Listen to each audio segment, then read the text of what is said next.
Hello दोस्तों, स्वागत है आपका अर्जुन मैथ्स पर अपने एसएससी जीडी के प्रैक्टिस सेट में। आज हम लोग आगे बढ़ते हैं और देखते हैं कि आज हमारे पास कौन कौन सा प्रश्न है। हमारा जो पहला प्रश्न है वो कह रहा है कि कोई वस्तु विक्रय में 250 रुपया रखी गई है, उस पर 20% और 15% की अनुक्रमिक छूट भी दी गई है। वस्तु की बिक्री कीमत क्या होगी। मतलब देखिए, रखा तो गया है 250 रुपया पर, लेकिन उस पर एक बार 20% फिर 15% का छूट देता है। तो पूछ रहा है वस्तु की बिक्री कीमत क्या है। तो सबसे पहले इसका हम लोग एक समान छूट निकालेंगे, मतलब समतुल्य बट्टा, एक समान समतुल्य बट्टा। उसके लिए फार्मूला क्या होता है, x plus Y minus X Y बटा के 100 और यहाँ पर लगा देंगे प्रतिशत। तो यहाँ पे दिया है 20 प्लस 15 माइनस 20 गुणित 15 बटा के 100 और यहाँ पर लगा देंगे प्रतिशत। अब देखिए 20 पंचे 100 और 5 तिहाई हो जाएगा 15, यानी जब इसको जोड़ेंगे तो 20 और 15 आपका 35 हो जाएगा और 35 में से 3 घटाएंगे तो कितना आएगा 32%। इतना तो छूट दिया जाएगा। तो कितने पर बेचा जाएगा, देखिए 250 यहाँ पे लिख देंगे 100 माइनस 32%, यानी ये हो जाएगा 250 और जब घटाएंगे तो हो जाएगा आपका 68%। चूंकि गुणा का मतलब यहाँ का होता है तो लिख देंगे 250 का 68%। तो कौन सा उत्तर आपका सही हो जाएगा, ऑप्शन नंबर सी देख रहे हैं हमारा 250 का 68% दिया है और यही आपका सही उत्तर हो जाएगा। तो उम्मीद करते हैं आपको ये समझ में आया होगा। और यदि आप चैनल पर नए हैं तो हमारे चैनल को सब्सक्राइब कर लीजिए, वीडियो अच्छी लगती है तो लाइक कर दीजिए और अपने दोस्तों तक शेयर कर लीजिए, क्योंकि हम आपके लिए ऐसे एसएससी जीडी का प्रैक्टिस सेट रोज लेकर आते रहते हैं। तो बढ़ते हैं अपने दूसरे प्रश्न में और देखते हैं कि हमारा दूसरा प्रश्न क्या है। देखिए हमारा जो दूसरा प्रश्न है वो कह रहा है कि 40 वस्तुओं का विक्रय मूल्य 36 वस्तुओं के क्रय मूल्य के बराबर है, प्रतिशत हानि बताइए। देखिए जब विक्रय मूल्य बड़ा होता है आपका इससे क्रय मूल्य से, तो यहाँ पे फार्मूला लगता है विक्रय माइनस क्रय बटा विक्रय गुणित 100%। तो विक्रय मूल्य कितना है, 40 वस्तुओं का है, यहाँ पे लिख देंगे 40 माइनस 36 बटा के 40 गुणित 100%। यहाँ पे 36 में से आप 40 में से 36 घटाओगे 4 बचेगा, 4 बटा 40 गुणित 100%। तो 4 दहा में 40 और 10 दहा में 100, मतलब कुल मिला जुला के आपका आएगा 10%। तो कितने की हानि हुई, उसे 10% की। तो कौन सा उत्तर आपका सही हो जाएगा, ऑप्शन नंबर सी देख रहे हैं हमारा 10% दिया है और यही आपका सही उत्तर हो जाएगा। तो बढ़ते हैं अपने तीसरे प्रश्न में। देखिए हमारा जो तीसरा प्रश्न है वो कह रहा है कि 9 तथा 12 का तृतीय समानुपाती क्या होगा। तो अगर तृतीय समानुपाती पूछता है तो इसके लिए फार्मूला क्या होता है आपका फार्मूला होता है बी स्क्वायर बटा ए, या आप ऐसे भी कर सकते हो ए अनुपाते बी फिर समानुपाते बी अनुपाते एक्स। तो यहाँ पे होता है बाह्य पदों का गुणनफल बटे अंतः पदों का गुणनफल, मतलब ये बी स्क्वायर हो जाएगा बराबर किसके, ए एक्स के, यानी जो एक्स है ये है आपका तृतीय अनुपात। तो यहाँ पे जब गुणा करेंगे तो हो जाएगा बी स्क्वायर बटा ए।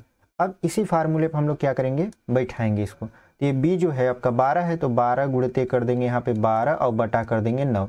देखिए 3 चौक 12 और 3 त्रिका 9 और 3 चौक 12, यानी 4 चौक कितना हो जाएगा आपका, 4 चौक हो जाएगा आपका 16। तो कौन सा उत्तर आपका सही हो जाएगा, ऑप्शन नंबर ए देख रहे हैं हमारा 16 दिया है और यही आपका सही उत्तर हो जाएगा। तो बढ़ते हैं अपने चौथे प्रश्न में और उम्मीद करते हैं आपको ये समझ में आया होगा।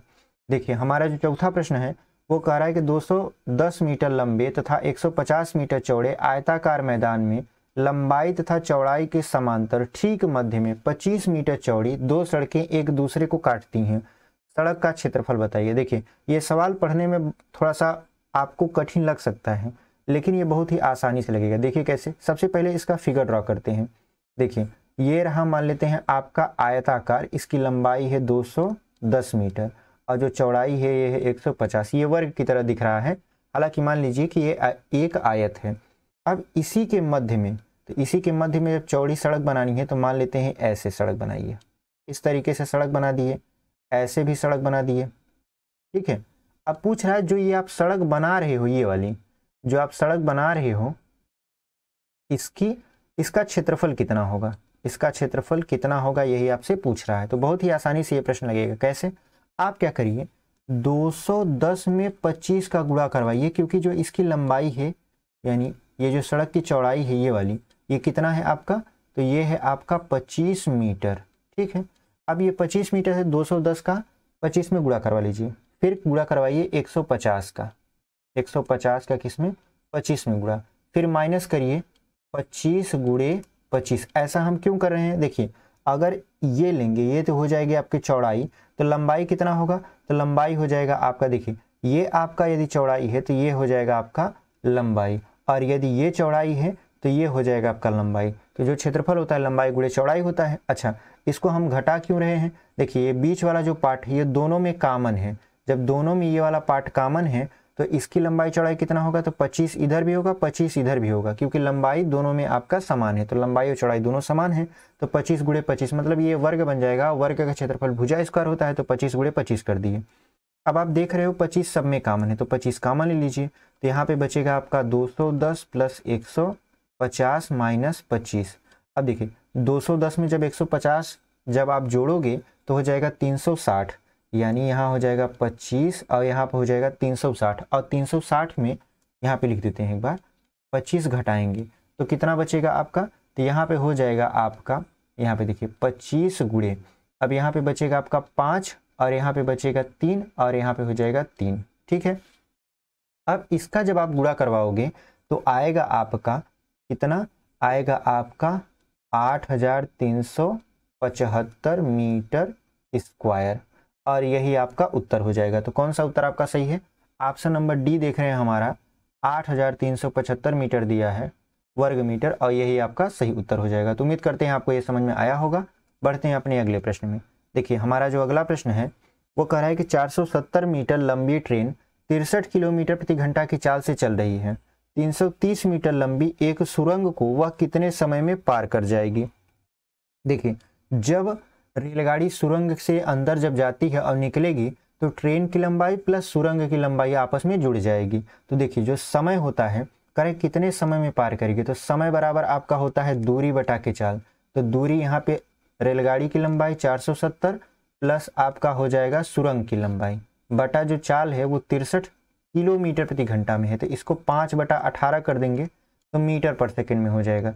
अब इसको जोड़ेंगे तो ये हो जाएगा कुल मिला जुला के यहाँ पे 0 हो जाएगा, यहाँ पे 0, यहाँ पे 8, और ये जो 18 है ये ऊपर चला जाएगा, मतलब हो जाएगा यहाँ पे 18 और यहाँ पे हो जाएगा 63 गुणित 5। अब देखिए आप 7 से काटिए या 6 से काटिए, ठीक है, अगर हम काटेंगे या 9 से काट देते हैं तो 9 दूना 18 और 9 सत्ते 63।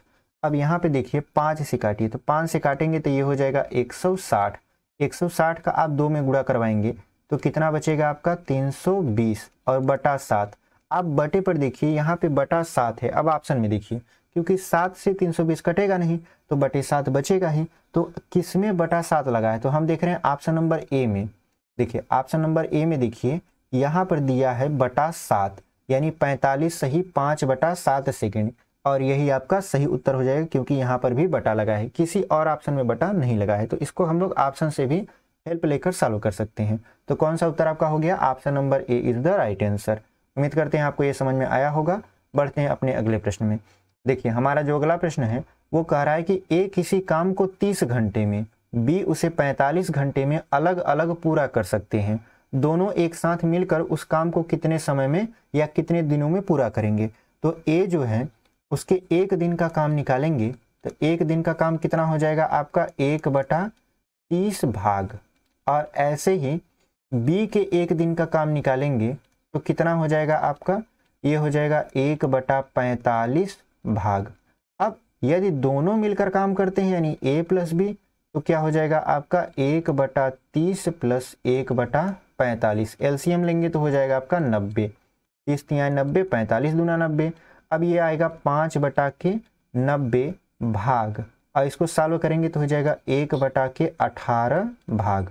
अब जब इसको उलट देंगे तो हमारा समय मिल जाएगा, तो उल्टेंगे तो हो जाएगा 18, और समय चूंकि यहाँ पे घंटे में दिया है तो यहाँ पे हो जाएगा 18 घंटे, यानी ये दोनों मिलकर यदि इस काम को करेंगे तो कितना समय लेंगे 18 घंटा। तो कौन सा उत्तर आपका सही हो जाएगा, ऑप्शन नंबर बी देख रहे हैं हमारा 18 दिया है और यही आपका सही उत्तर हो जाएगा। तो बढ़ते हैं अपने अगले प्रश्न में।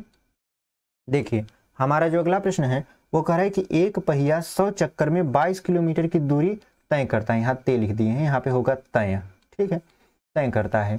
उस पहिए की त्रिज्या क्या है, तो सबसे पहले आप क्या निकालोगे, उस पहिए द्वारा कितना किलोमीटर दूरी चला जाता है। तो जब पहिया है इस तरीके का और ये जब दूरी चलेगा तो अपनी परिधि के बराबर दूरी चलेगा। तो परिधि इसका कितना होता है 2 पाई आर।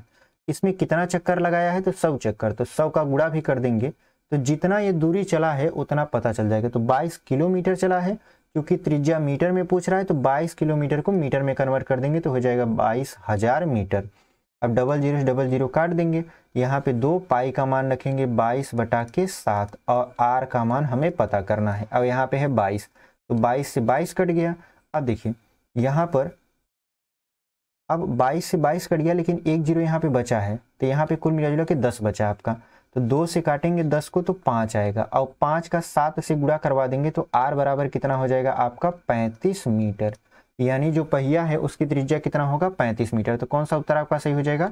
ऑप्शन नंबर सी देख रहे हैं, हमारा 35 मीटर दिया है और यही आपका सही उत्तर हो जाएगा। तो बढ़ते हैं अपने अगले प्रश्न में।